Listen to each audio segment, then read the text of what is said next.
Hi everyone, it's Ashley, and this is going to be my labor and delivery story for baby Rowan. I have had a million distractions. I've already done a 15-minute video, and it's now gone. So, I'm going to try again. The plan was originally to have a C-section on August 3rd, at around 10 a.m. if I hadn't gone into labor on my own. On August 1st, around 8 p.m., we were trying to get some ice cream after our church barbecue, and my water broke. I had had a couple contractions before then, but as soon as it broke, they started to become 7 to 8 minutes apart consistently. I called the midwife. We made a plan of laboring at home until contractions were 4 to 5 minutes apart. If things kind of were consistent all night, I would check in again at 8 a.m. Yeah, they were consistently 7 to 8 minutes apart all night.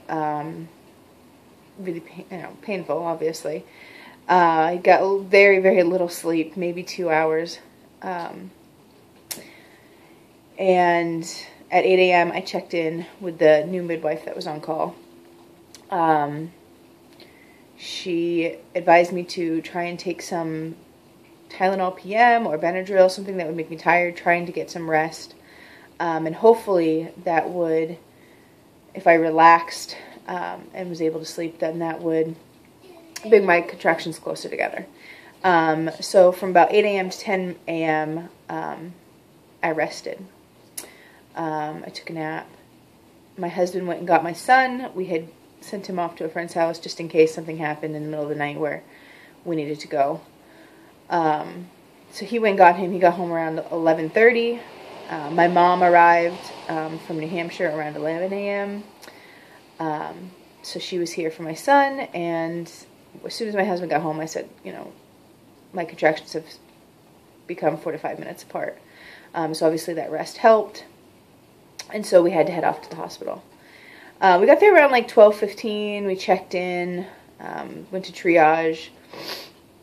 I was checked in triage, and it was really painful to be checked. I don't know what it is about myself, but with my older son, it was the same way. But she said I was about 4 centimeters dilated at probably 1 o'clock. At 2 p.m., we finally got into the room, and I asked for an epidural because it was starting to get real painful. And I was checked again because the doctor was like, let's get her an epidural and let her relax, and then I can actually properly check her again. When she checked me then, I was about 5 centimeters. My mom and my son came. They spent some time with us, basically just labored for a while. I got checked again later. I'm not exactly sure what time it was. And I was like 6 to 7, I think. But she broke another membrane, and that brought my contractions to 2 to 3 minutes apart.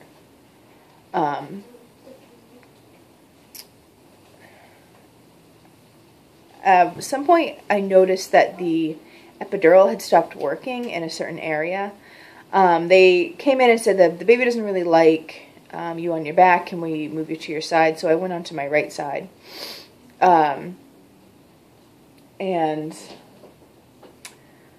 I was losing the feel. I was starting to feel basically my whole right side, specifically right near my hip.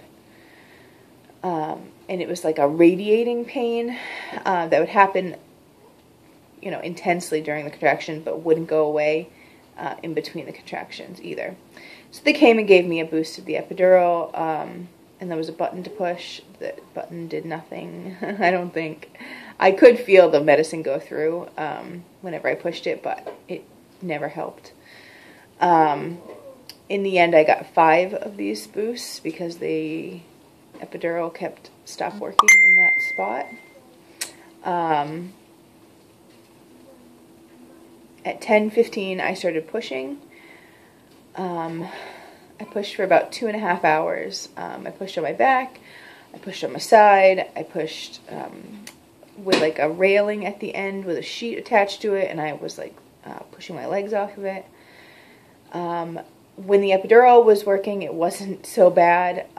When the epidural wasn't working, it was just excruciatingly painful. About the 2.5 hour mark, the doctor and the midwife came in and said, you know, I think we should think about a C-section. And I had said, that's fine. I need more medicine right now. They gave me some more medicine, and they said you can stop pushing, which is really stupid because you can't stop pushing. It hurts to not push. So, I continued to push just because I needed to. And at one point the midwife was like, well, maybe you can do this. So, she's like, let's try like another half an hour, see if you can do this. They said we can see the baby's head, like it's right there. Anyway, this is not working. His foot is not in there. I don't know why.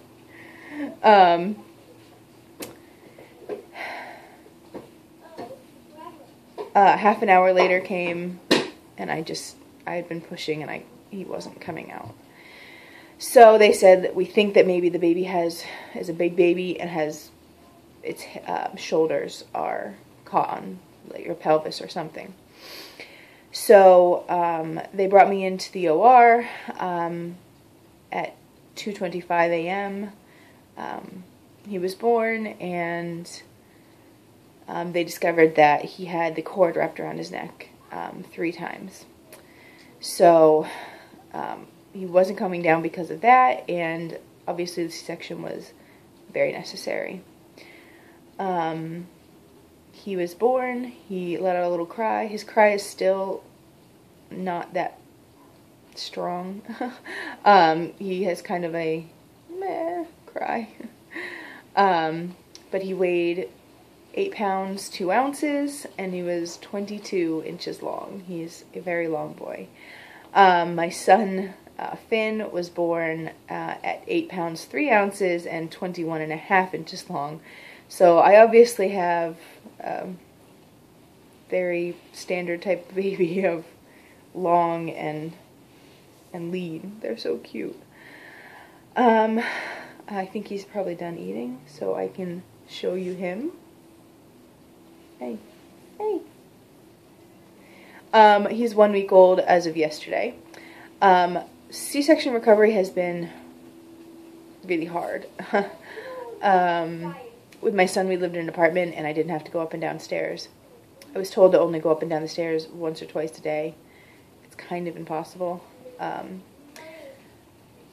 annoying. We have like 6 stairs to our bedroom, but the rest of the house is on the same level.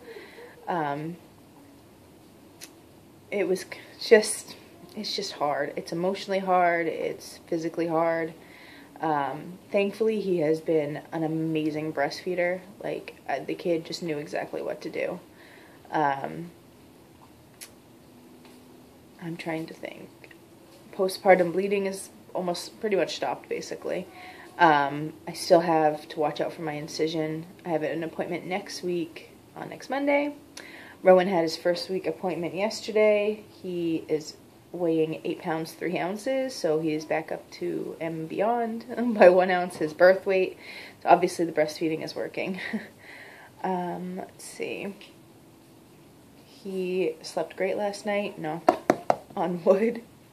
The first 2 nights at home, he didn't want to sleep anywhere but on somebody. So I spent the night sitting, like reclining in the couch and having him sleep in my arms. I would do it because I love him, obviously, but it was not ideal. I think that's about it. I'll show you my little man. Burp him first. Oh, this is, oh, floppy head. Oh, I don't want to see the camera. Yeah. This is Rowan Ramsey. we did not have a boy's name until he was born, right? We thought, let's just deal with that when it comes. And it came. And we had to decide on a name, right? So this is Rowan. Hi. Say hi, YouTube. Yeah. Finn is very excited to be a big brother. He's been really great, honestly. He's helped me when I needed to pick things up because I don't want to bend down. Yes. He loves to give him kisses and hugs, and we went over to a friend's house on Sunday just because I needed to get out of the house. It was getting depressing, honestly. So I sat and watched him by the pool, and he doesn't like when he cries in the car, obviously. He wants to help him and comfort him, but there's not a lot you can do. But he's taken to the schedule quite well. He's not affected by the sleeping. He just doesn't hear him. And he hasn't been too upset that we have to stay in the house a bit. Today it's raining, so we don't really have a choice, but bless you. Yeah, bless you.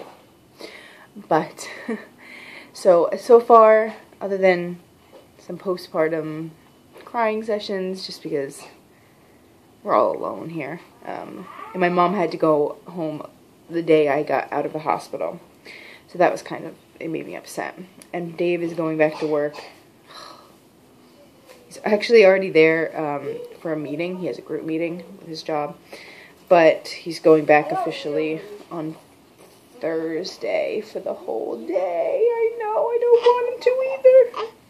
And tomorrow he's going to take a half day. But, what?